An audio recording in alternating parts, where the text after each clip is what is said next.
Dear fathers of the world, I write this to you, directly to you, because we have an epidemic on our hands. An epidemic that only you can fix, a wrong that only you can right. And that wrong is that there's not enough fathers who actually act like fathers in this world. There's not enough men that act like men, and I'm not talking about the hunting, spitting, swearing, false macho persona that we have come to know. No, I'm talking about the dads that sacrifice everything for their kids, for their families. I'm talking about the dads that can swallow their pride in an instant to right a wrong, to patch up a relationship, to simply say, I am sorry, and mean it. Those 3 words aren't spoken enough, and it is time that we add those to our vocabulary. Why is saying, I'm sorry, so difficult when your anger crosses the line?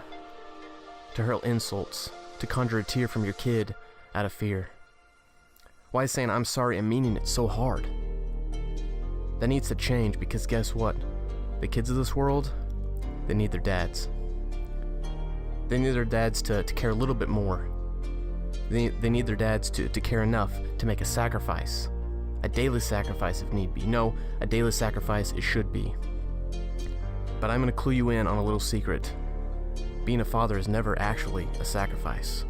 It's an honor. It's an honor, and how dare we treat it as anything less? How dare we change it? Just do it. Do the work, put in the time. It's honestly a no-brainer.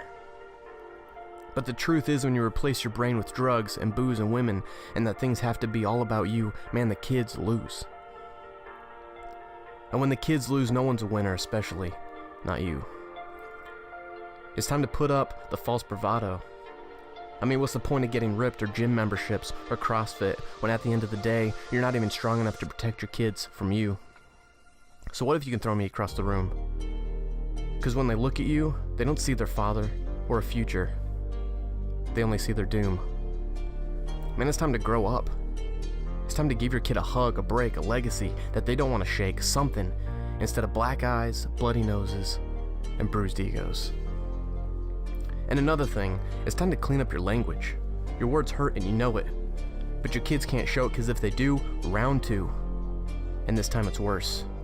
They rip and they tear, and a curse just isn't a curse. No, it's a death sentence.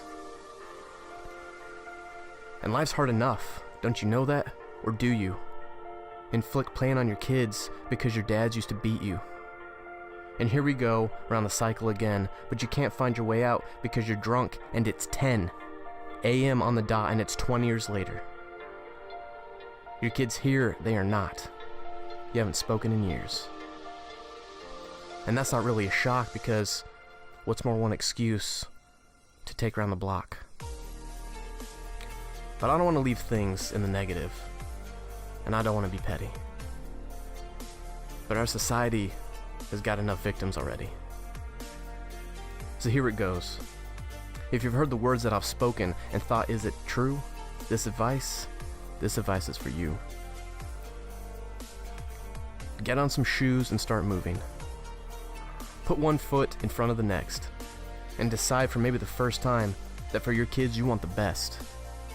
Now the next steps aren't easy, but if you heard what I've said, you'll understand and keep moving, because like it or not, you're a dad till you're dead.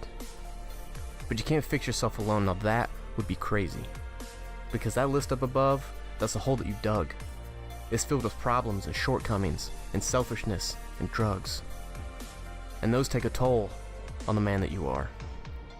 So seek help, get some guidance, and God's really not far.